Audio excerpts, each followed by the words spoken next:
और जहाँ रणछोड़ राय जी का स्थान था, मंदिर था, वहाँ औरंगजेब ने मस्जिद बना दी। आज भी मस्जिद है महाराज जी, बहुत ध्यान देकर के आप अब की बार जाना तो और ध्यान से देख लेना। जैसे मस्जिद में मीनार बनी रहती हैं, ऐसी उसमें मीनार बनी है। जैसे मस्जिद में आला होता है, ऐसी उसमें आला है। औरंगजेब ने वहाँ मस्जिद बनवा दी और उसमें नमाज होने लग गई। और डाकोर में 2 मुस्लिम फकीर थे।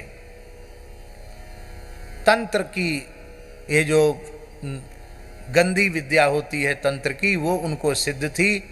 और उस तंत्र विद्या के प्रभाव से उन्होंने ऐसा कुछ कर दिया था कि जो व्यक्ति डाकोर में प्रवेश करता था हिंदू, उसकी चोटी गायब हो जाती थी, उसका यज्ञोपवीत टूट जाता था और उसके बिना किए ही सुन्नत हो जाती थी।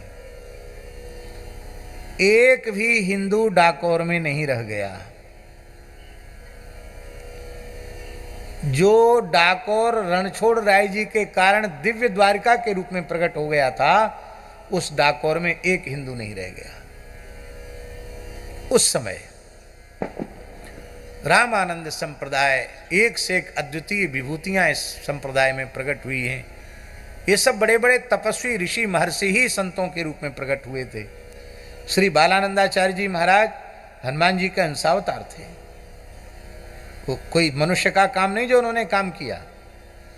ऐसे ही श्री टीला जी की परंपरा में श्री कृष्णदास पयहारी जी के शिष्य श्री स्वामी साकेत निवासाचार्य श्री टीला जी, और टीला जी की तीसरी या चौथी पीढ़ी में श्री स्वामी मंगलदास जी महाराज हुए, जिनको अगस्त्य जी का अवतार माना जाता है। क्या माना जाता है संप्रदाय में? अगस्त्य ऋषि का अवतार माना जाता है। महर्षि अगस्त्य के अवतार थे और उन्होंने डाकोर को फिर से शुद्ध किया। वे महाराज जी एक साधु 2 साधु नहीं, 10,000 त्यागी तपस्वी साधुओं को लेकर के गए डाकोर पर, उन्होंने चढ़ाई की।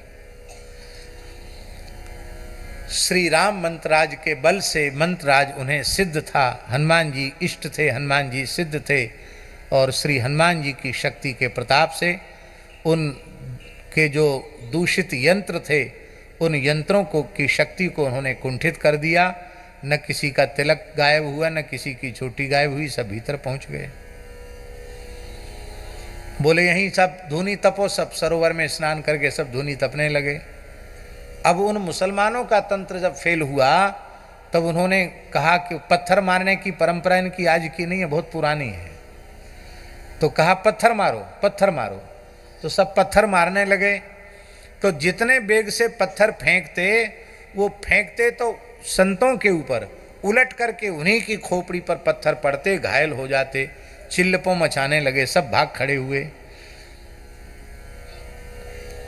तब उन्होंने तांत्रिकों ने कहा तुमको एक ही दंड है, इस डाकोर की सीमा में कोई मुसलमान नहीं रहेगा, सब भाग जाओ यहाँ से। सब भाग गए। वहाँ कब्रिस्तान हो गया था, दूर दूर के मुसलमान मरते थे, दफनाए वहीं जाते थे। तब हिंदुओं की राजाओं का सहयोग लेकर के कब्रों को सबको खोद करके समाप्त किया गया, संतों ने समाप्त किया। और गोमती सरोवर से पुनः रणछोड़ राय जी को प्रकट करके बोले मंदिर वंदिर बनाने की जरूरत नहीं है, जहाँ हमारे ठाकुर बैठेंगे वही मंदिर हो जाएगा। तो उसको ज़्यादा बदला नहीं, उसी ढांचे में जिसमें जो मस्जिद बनाती थी, उसी में रणछोड़ राय जी को विराजमान कर दिया। आज भी आप ध्यान से देखना तो मस्जिद में ठाकुर जी बैठे हुए हैं।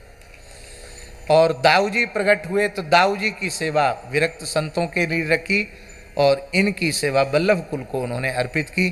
फिर भी वहाँ एक गद्दी है, आपने देखा होगा, उस गद्दी पर कोई न कोई एक रामानंदी साधु बैठ करके आचार्य रूप में उसकी पूजा होती है। तो ये डाकोर जी की। ऐसे ही अयोध्या, मथुरा, डाकोर, ये सबके सब तीर्थ हमारे पूर्वाचार्यों ने, संतों ने बचाए हैं। संतों ने बहुत बड़ा बलिदान किया है राष्ट्र के लिए, सनातन धर्म के